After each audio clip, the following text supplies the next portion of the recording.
வணக்கம். இது உங்கள் சிவி ஜோன். எல்லாரும் எப்படி இருக்கீங்க? இப்போ பார்த்தீங்கன்னா பயங்கரமான சம்பவம்.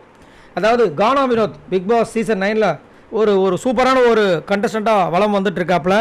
நிறைய விஷயங்கள் அவர் மேலே வருது. நேற்று கூட பார்த்தீங்கன்னா பெரிய ஒரு கான்ட்ரவர்சி அவர் மேலே வந்துச்சு.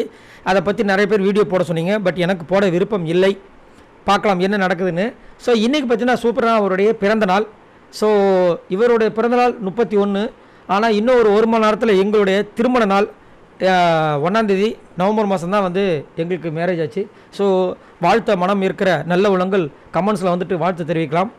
நாங்கள் வந்து நான் இன்னும் வந்து பல ஆண்டு காலம் சண்டை போடாமல் இருக்கணும் அப்படின்ட்டு என் பக்கத்தில் என் மனைவி உட்காந்துட்ருக்காங்க, எடிட் பண்ணிகிட்ருக்காங்க. ரைட். ஸோ இப்போ பார்த்தீங்கன்னா ஒரு சூப்பரான ஒரு சம்பவம் நடந்துச்சு. எமோஷனான ஒரு சம்பவம். என்னென்னா, நம்ம கானா வினோத் அவர்களுக்கு இன்றைக்கி பிறந்தநாள்.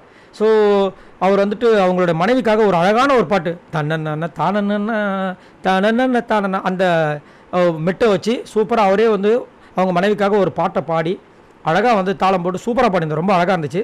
அதுக்கப்புறம் பார்த்தீங்கன்னா எல்லாமே காஞ்சி போய் கிடக்குறாங்க. சாப்பாட்டுக்கே வழி இல்லாமல் இந்த வாரம் வந்து வீக்லி டாஸ்க்கு ரொம்ப மோசமாக போயிடுச்சு அவங்களுக்கு அப்படின்னு அவங்க நினச்சிட்டு இருக்காங்க. ஆனால் அதெல்லாம் பார்த்து நம்ம தான் ரொம்ப மோசமாக போயிட்டோம்.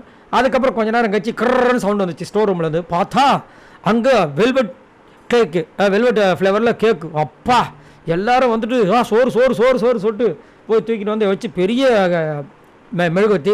அதில் பார்த்தீங்கன்னா ஒரு ஸ்பெஷலான வேர்ட்ஸ் என்னென்னா, கானா வினோத்தோட பையனும் பொண்ணும் வந்து அந்த கேக் அமைச்சிருக்காங்க. ஐ லவ் யூ அப்போ சம்திங் அதை போட்டு அதை கேட்டவுடனே கீழே அப்படியே மனசு கீழே விழுந்து அழ ஆரம்பிச்சிட்டேன். பா சவுண்டு இங்கே கேட்குது, செம்ம சவுண்ட். கதறி எழுதாரு. ரொம்பவே மனசு கஷ்டமாகிடுச்சு. ரொம்ப ஃபீல் பண்ணேன். அது ஒரு கஷ்டம்தான். அப்புறமா நான் என் மனைவி ரொம்ப மிஸ் பண்ணுறேன். எங்கள் அம்மா ரொம்ப நல்லவங்க. எங்கள் அம்மா தான் நிறைய விஷயங்கள் பண்ணாங்க. எங்கள் அப்பாவோட பென்ஷனை வச்சு தான் எங்களுக்கு பர்த்டேவே ட்ரெஸ்ஸில் வாங்கி தருவாங்கன்னு மாதிரி நிறைய சொல்லி கடைசியில் அதுக்கப்புறமா வந்துட்டு எல்லாம் முடிச்சதுக்கப்புறமா எல்லாருமே 2 நிமிஷம் வந்து அவரை பற்றி நல்ல நல்ல விஷயங்கள்லாம் சொன்னாங்க. ரொம்ப அழகாக இருந்துச்சு. ஸோ நீங்களும் கானா வினோத் அவர்களுக்கு வாழ்த்து செய்தி சொல்லணும்னா மறக்காமல் நம்ம கமெண்ட் செக்ஷன் யூஸ் பண்ணுங்கள். அதேமாதிரி எனக்கும் திருமண நாள் நல்வாழ்த்துக்களை வந்துட்டு கொடுங்க.